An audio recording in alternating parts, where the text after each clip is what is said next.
have strength to stand. With my life in your hand, all my cares in your world, when your voice can be heard.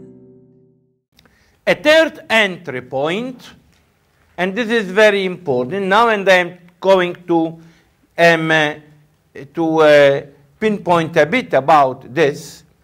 A third is a field that really the devil likes: occult, Satanism, Spiritism, New Age.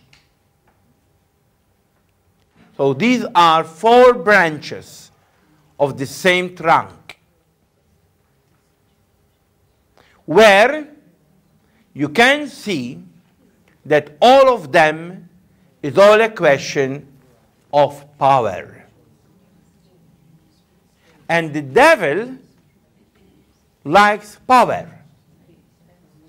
And the devil offers us power. That is what he has to offer to us. Power. I give you power. And occult is power. Satanism is power. Spiritism is power. And New Age is power. And that is why this is the field of the evil one. Now,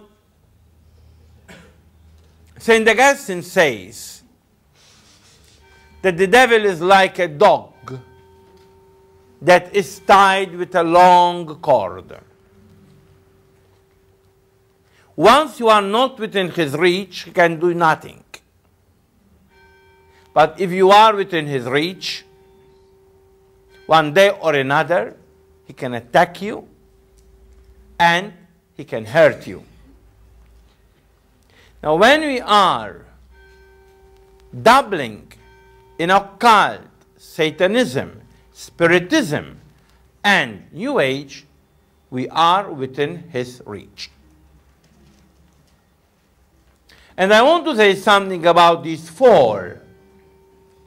I don't know whether I had the intention to end, not to speak about the devil anymore, because then we have now to brush a bit our brains from the devil to bring Jesus, you see, into our minds. But anyhow, we need to say also about the tactics of the evil one.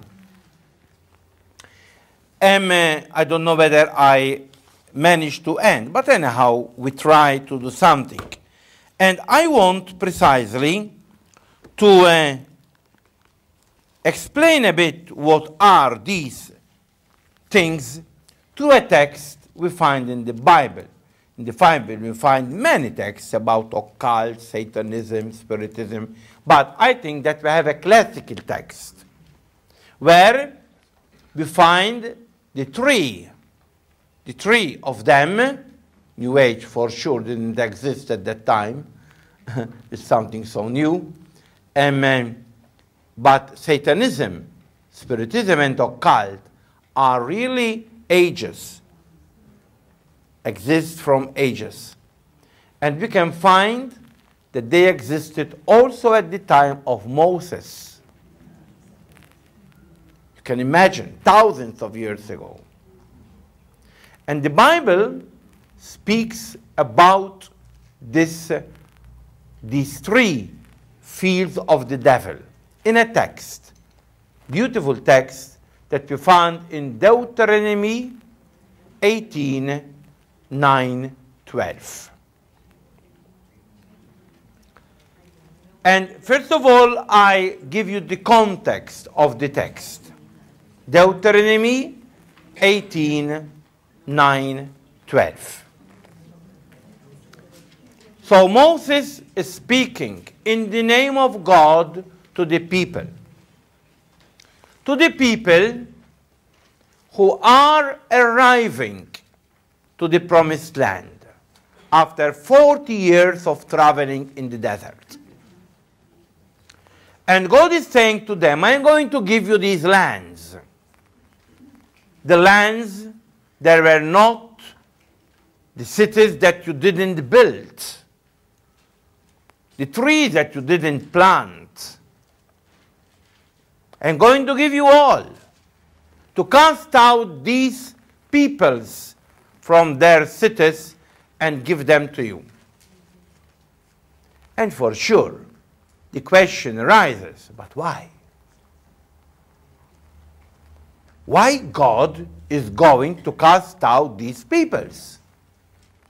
These peoples who had the right to remain there, because they build the walls of the cities, they build their cities, they build their houses, they planted the trees. How is it that now God is going to cast them out, to give them to his people? Is this not unfair? Are these not also his people? And God is giving a reason. He is saying, I am casting out these peoples from their cities because of the detestable things they are practicing. And what are these detestable things? Satanism, occult, and spiritism. You can imagine. So God cast out people who were living for 300 years, who built their cities. He was casting them out because of the detestable things they were practicing, because of Satanism, of occult and spiritism. Telling his people, do not repeat what they are doing, because your God is one God, the God of Yahweh. To know you near, I have strength to stand. With my life in your hand, all my cares in your world, when your voice can be heard. You are faithful.